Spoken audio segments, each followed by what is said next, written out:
Another layer there that strikes me is, and that ties to what you're saying about someone in that really dark environment or context. The word that comes to mind is forsaken. Like knowing I'm not alone, because the despair it can overcome us. What are your thoughts on that? I'll get emotional if I'm not careful here, Yeah. because I have seen that very thing. I've seen men and women that come to the rescue mission hard addicted, but they're done with that life. You can't change that life until you make a personal choice. I'm not going to do it anymore, but I don't know how. It's Hmm. not just gutting it out. Addiction is too hard. Mental health is too hard to just gut it out yourself. And so they come to the rescue mission, they get in one of the programs, and 18 months later they graduate and they're clean and they are back with their family. And we would have these graduation ceremonies and they would invite their friends, and there's a mentor that's assigned to them when they first come Yeah. in. And the mentor gets up and speaks, and I would typically get up and speak, and they would say something about how their life has been transformed. We're a gospel rescue mission. Part of the secret sauce for us is that faith, coming to faith if they don't have it, or reestablishing that faith if they walked away from it. That's Hmm. our thing. But I always watch the moms. They will invite Hmm. their mom. I'm going to get emotional probably. I watch the moms, and the moms can't speak. They can't talk. There are no words for what this mother is experiencing at that moment, because their son, I'm just using a son in this particular case, disappeared. The kid that they raised disappeared, went off and did things that they just couldn't imagine, went to prison, addicted, Yeah. abusive, all of the things that it's like, that can't be my kid. And all of a sudden they're back. Their boy, their young man, their son is back, and they can't speak. They are beyond grateful.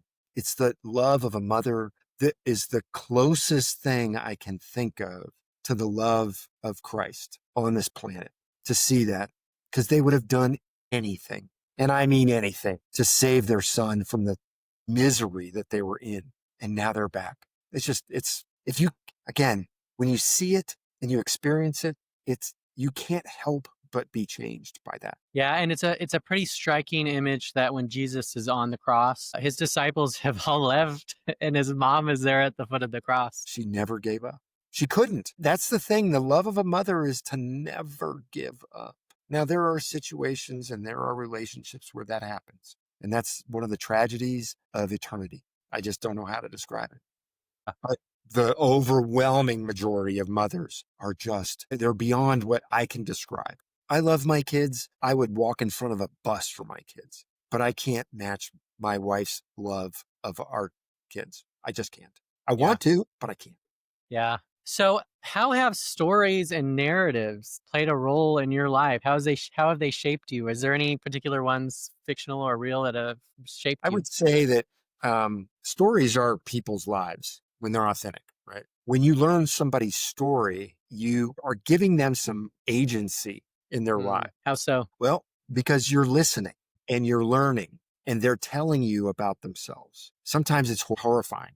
Sometimes it's uplifting, but you're, you're learning about another person through their stories. It's not a Mhm. mathematical equation. It's not a recipe. It's dirty and it's hard. But when you get to hear people's stories, they come to life, right? People come to Mhm. life when you hear their stories. You were talking about seeing them, your inner homeless person, if you will, but I would say it's more you're seeing them as not the homeless person, Mm, right? something more than that. So much more. One of the arguments that I make with some people who are just like, "Hey, Jack, that's their choice. They want to live on the street." Like, you know what? I don't think that's true. Yeah, there's probably a few people who've just dropped out of society and they just don't want to be bothered.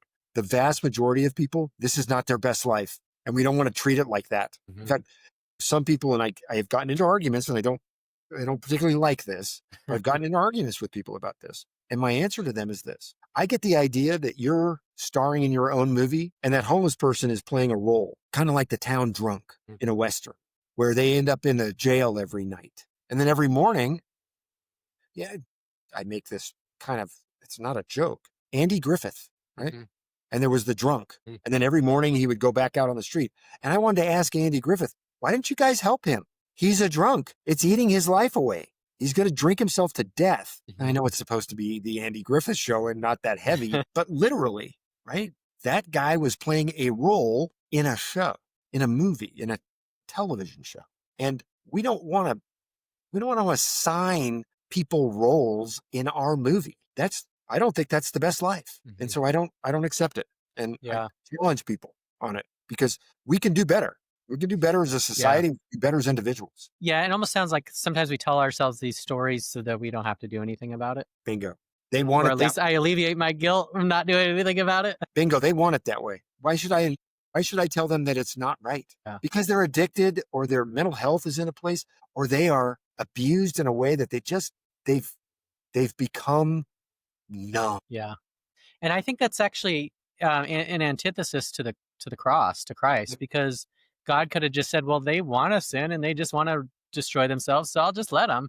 Instead, He intercedes. He goes down and He steps into this to the fray. What a concept, right? And I've just recently heard this discussion about we celebrate the cross in Christian tradition. The cross was an example of pain and suffering in the Roman. And Mhm. if Romans of that time knew that we made golden crosses and celebrated the cross, they'd be like, why? That would be like us celebrating a hangman's noose. This is what Yeah, was how it yeah, was or described. an electric chair or whatever, Right. We'd be like, Yeah, wow, why would we do that? That's weird. I think what we really celebrate is an empty cross. I think what we celebrate is the thing after the cross. I think we celebrate the idea that the cross was not the end. And so when we look at somebody's life and we say, that's it, that's your end, you're on the street, you're just going to suffer. That's the way it is. I yeah, think that is so limiting to someone.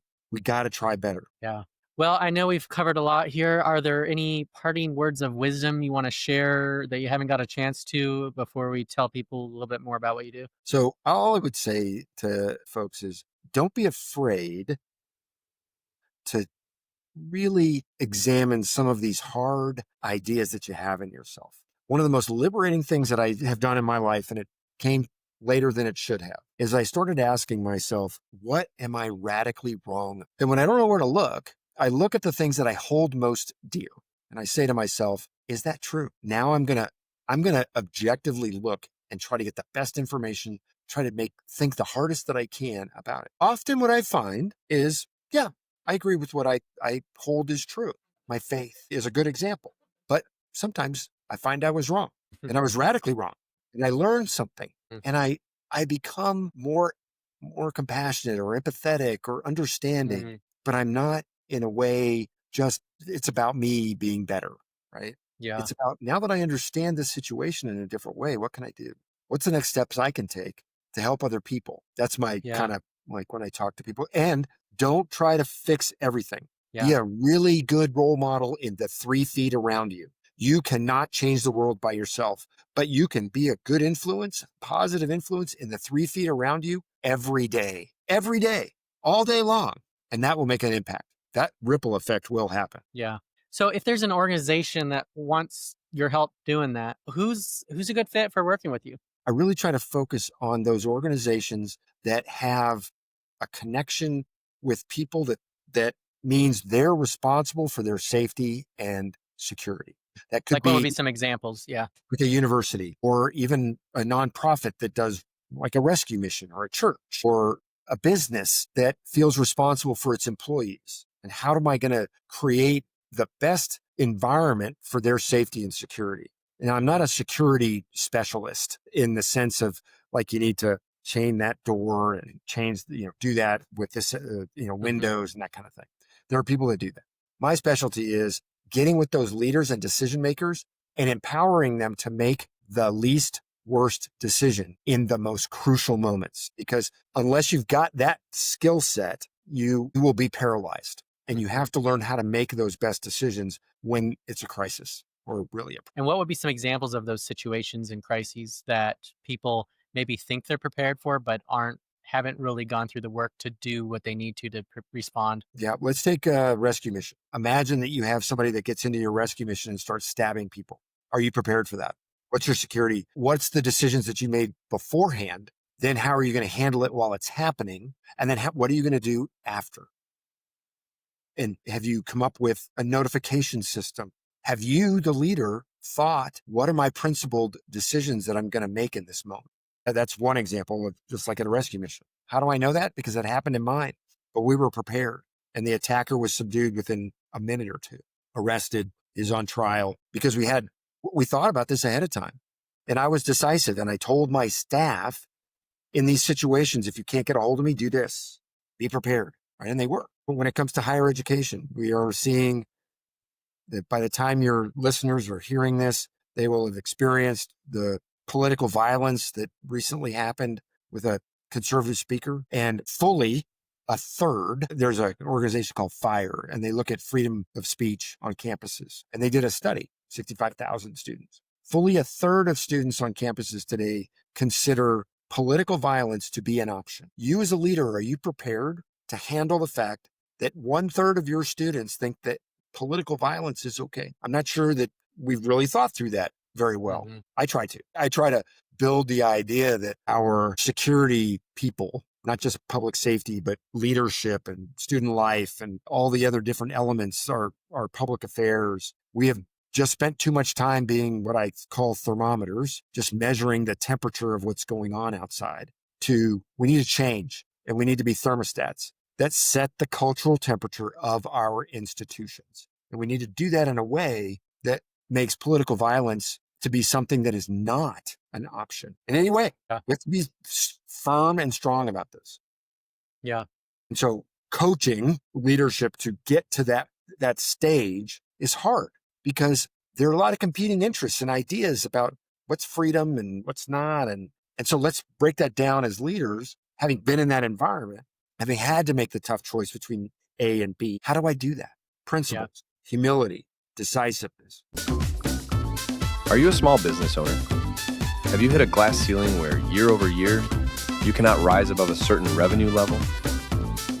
Check out Jason Scott Montoya's book, The Jump, to discover how to level up your leadership and pivot your entrepreneurial passion to the highest level.